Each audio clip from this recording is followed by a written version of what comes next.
This was sent to me from India about this guy who's going to visit a doctor, and the doctor says to him, I have a few questions for you. What kind of toothpaste do you use? And he said, I use KP Nambudri's toothpaste. He said, what about the soap? He said, I use KP Nambudri's soap. He said, and the shampoo? He said, KP Nambudri's shampoo. He said, toothbrush? He said, KP Nambudri's toothbrush. So the doctor said, is this some kind of a famous international brand or what? He said, no, KP Nambudri is my roommate. The little boy told his dad, would you please go with me tomorrow? The school is having a small gathering. So the father says, how small? He says, the principal, you and me.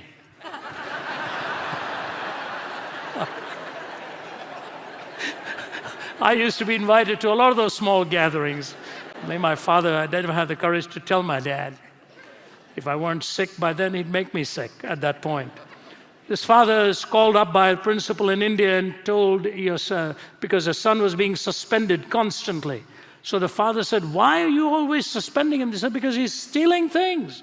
So what is he stealing?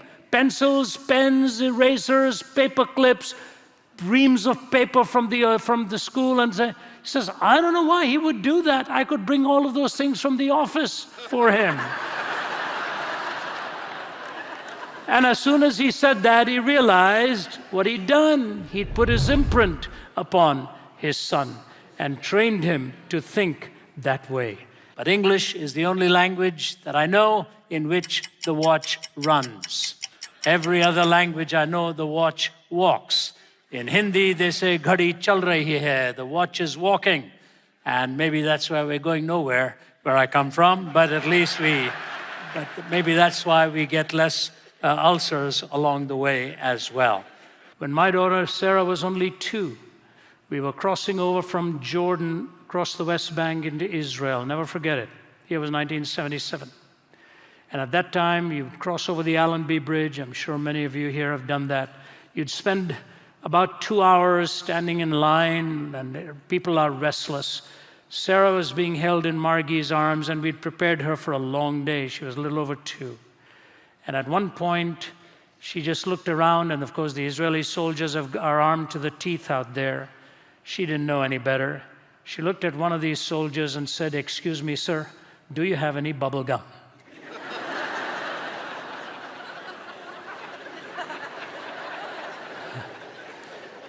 He was stunned. He took off his gun and gave it to a colleague and came over to Margie and put his arms out to Sarah. And she went to him. He took her into a back room. Now I began to get worried. And he came back 5 minutes later with a tray, 3 glasses of lemonade on them. One for little Sarah, one for my wife, one for me. And he waved us over, put us in his Jeep, took us to a taxi stand, and we were on our way through Jericho into Jerusalem. Sarah earned her whole keep in that one question. What is it that disarmed a man like that? What is it that caused a man just for a moment to forget the intensity of his role to keep guard?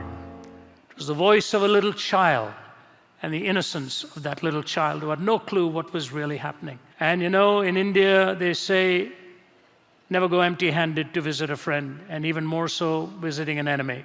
You always have something in your hand. They always bring you sweets. In Hindi, they say, "Muh meetha karna hai." Sweeten the mouth, sweeten the mouth. So bring a big tray of sweets. And oftentimes, the larger the tray, you say, oh, what apology is coming now? What's going on? But that's probably exaggerated. They do it at all of their festivals. They do it to be courteous.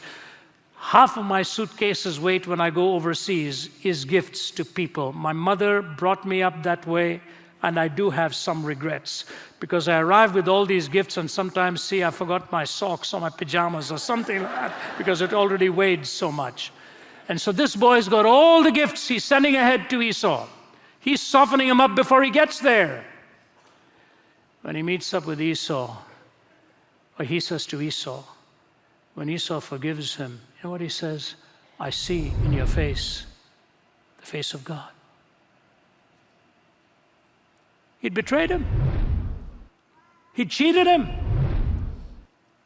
And now, when he says he sees in Esau the face of God, here's the important thing that I think you and I need to remember, and it is this, that first he had seen his own heart, because he'd prayed to God and said, I'm not going to let you go until you bless me. And God said, what is your name?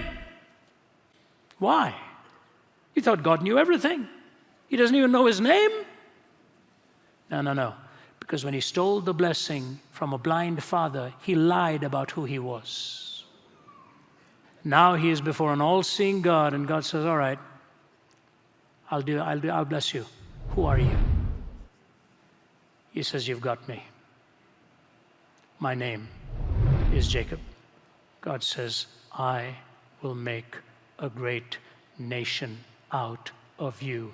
This nation will never be great until it recognizes the sin that is in our own heart and calls ourselves truthfully as God sees us.